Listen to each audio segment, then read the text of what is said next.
Аль-Ахбар, Ливан. Россия стучит в двери камеры Ганнибала Каддафи. Ридван Муртада. Аль-Ахбар, Ливан. 1 февраля 2019 года. Ганнибал Каддафи был избит похитителями 3 года назад, но не сообщил никакой информации о судьбе имама Мусы Садра и 2 его спутников. Во время пребывания в тюрьме он находился под следствием, однако новых сведений не предоставил. Данные, полученные в рамках судебного дела, подкрепляют убежденность следователя в том, что сын ливийского лидера многое скрывает, а его адвокаты указывают на политический характер дела. Ниже приводятся подробности того, что Ганнибал сообщил ливанскому суду, и все это на фоне некоторой интернационализации вопроса, поскольку Россия открыто вмешалась в процесс, и семья Садра отреагировала на это. Указанные обстоятельства предвещают перемены в этом досье. Многие помнят известный видеоролик, в котором Ганнибал Муаммар Каддафи предстал с синяками на лице после его похищения с Сирией группировкой, подчиняющейся бывшему депутату парламента Хасану Якубу. Тогда его увезли из Сирии в Ливан. Мужчина был жестоко избит во время допроса похитителями,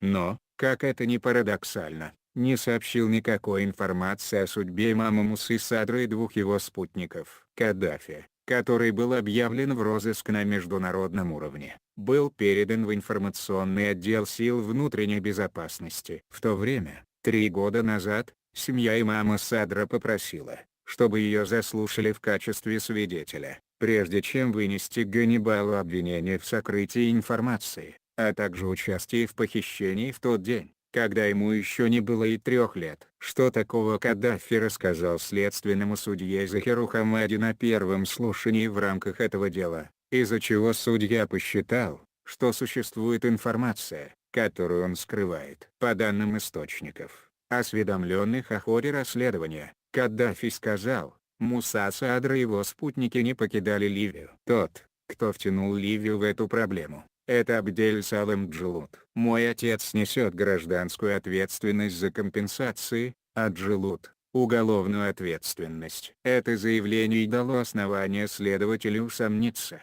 что сын Каддафи представил исчерпывающую информацию. Он укрепился в своем мнении, когда Ганнибал, в качестве свидетеля, сообщил судье, что Муса Садр был перевезен в тюрьму для политзаключенных в Ливии. Этим его свидетельства не ограничились. Он сказал следователю: «Я не сообщу вам никакой дополнительной информации, пока не окажусь на борту самолета и моя безопасность не будет гарантирована». В этот момент следственный судья посчитал, что установлен факт совершения преступления, сокрытия информации. Позже в личном ноутбуке Ганнибала он обнаружил переписку, касающуюся тюрьмы для политзаключенных. Она содержала имена офицеров, военную переписку между младшими и старшими офицерами, файлы, которые он не смог открыть, а также видео с пытками в частных тюрьмах и тюрьмах для политзаключенных. Когда следователь задал Ганнибалу вопрос об этих материалах, тот сказал,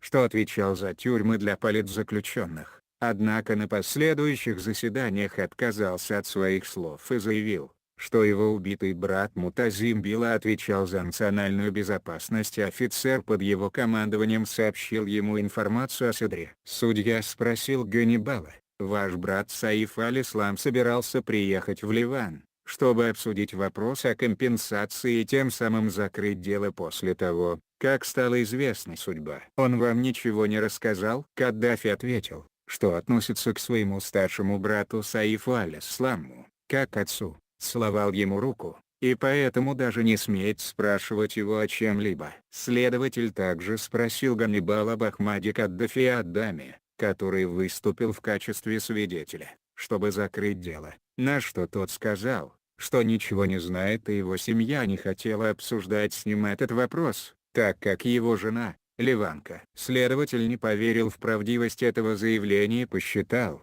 что тот скрывает информацию, поскольку в прошлом он нес ответственность за ситуацию в тюрьме для политзаключенных и ему сообщили, что Садра перевели в одну из таких тюрем. В свою очередь это уголовное преступление, наказуемое смертной казнью, поскольку человека похитили и до сих пор удерживают в тюрьме. Это было 3 года назад. Возможно ли, что за это время Каддафи так и не предоставил никакой дополнительной информации по вопросу. Источники заявляют: «Вы хотите, чтобы мы пытали его, чтобы извлечь из него информацию?» Напрашивается следующий вопрос: что заставляет Каддафи скрывать информацию? По мнению источников, его главный мотив – не бросить тень на образ своего отца, поскольку он хочет защитить репутацию семьи Каддафи, которая вернется к власти. Как он неоднократно повторял, его брат обещал это сделать. Данную версию событий представили источники, которые осведомлены о ходе дела о похищении имама Садра,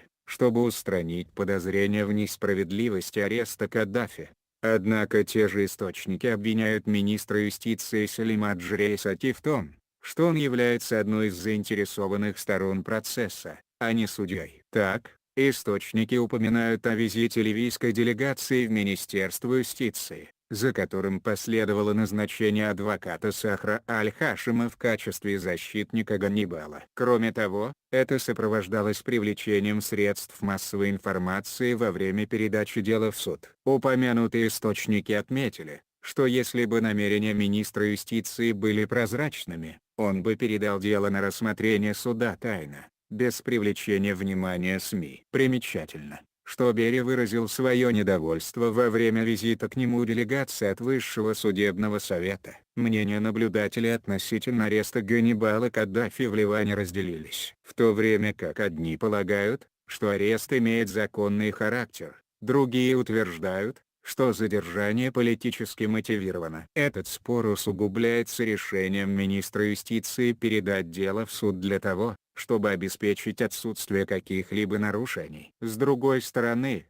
появляются противоположные сведения от других источников, защитников Каддафи. Адвокат Бушра Халиль сообщает о шантаже и вымогательстве в этом деле в обмен на миллионы долларов. Она отрицает факт совершения преступления, а именно сокрытие информации, поскольку в данном случае преступления не было, так как преступник является членом семьи. Другой агент Каддафи, адвокат Сахр Аль-Хашим, считает, что обвинение против Каддафи – это юридическая ересь. В интервью Аль-Ахбар Аль-Хашим заявил: «Ганнибал сказал мне, что не брал на себя никакие задачи во время правления своего отца и не имеет отношения к какой-либо работе в сфере безопасности или политики, но был капитаном, управляющим торговым судном». Аль-Хашим указывает на несправедливость, отмечая, что Каддафи приговорен к 1,5 годам тюремного заключения по обвинению в неуважении к суду. Однако наказанием за такое преступление является несколько месяцев тюрьмы или штраф в несколько миллионов. Аль-Хашим также указал на ошибки в ходе судебного процесса. Он отметил,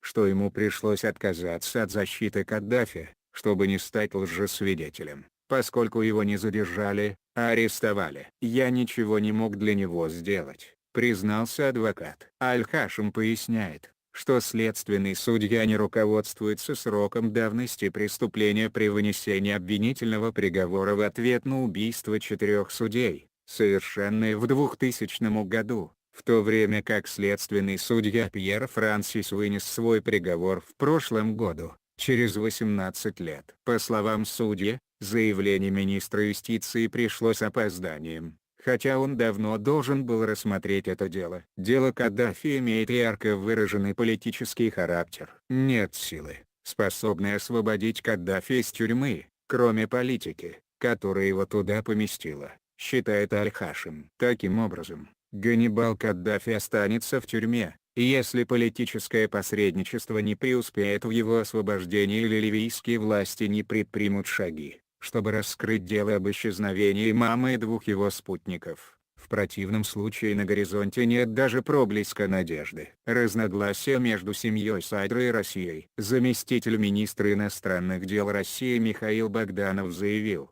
что его страна налаживает контакты с ливанской стороной, чтобы положить конец необоснованному тюремному заключению Ганнибала Муаммара Каддафи в Ливане. Он добавил следующее: «Мы знаем, что Каддафи находится в ливанской тюрьме, он не осужден, никаких обвинений ему не предъявлено, он без суда и следствия сидит в этой тюрьме. На мой личный взгляд, Это не совсем нормальная ситуация. Тем более его по сути дела выкрали, когда он жил в Сирии со своей семьей, женой, что не очень красиво. По его словам, Россия хочет положить конец этой несправедливости. Таким образом, этого заявления достаточно, чтобы сделать вывод, что Россия, как международная сила, официально открыто вмешалась в дело Ганнибала Каддафи, что означает, что проблема сегодня имеет не только внутренний характер. С другой стороны, семья похищенного имама Мусы Садра через своего адвоката Шади Хусейн ответила Богданову заявлением: «Мы не можем не поставить это вопрос перед Ливанским министерством иностранных дел, которое, как предполагается, займет позицию в отношении такого вмешательства в ливанские дела. В том, что касается работы национальной судебной системы и ее независимости». Кроме того, она затронула священную национальную проблему имама всего Ливана и всех арабов, как его называл министр Джабран Басиль. Жесткость выражений, используемых господином Богдановым, недопустима, за исключением случаев, когда такая позиция отвечает масштабу проблемы, особенно если учесть, что Ганнибал Каддафи задержан на основании ордеров и законных судебных решений. Наиболее важно, что подтвердилось его участие в похищении, факт сокрытия информации, а также подстрекательство к похищению ливанского гражданина в Ливии, чтобы обменять его, угрожать следственному судье по этому делу и подорвать ливанскую судебную систему, говорится в заявлении адвоката. Материалы на СМИ содержат оценки исключительно зарубежных СМИ и не отражают позицию редакции на СМИ.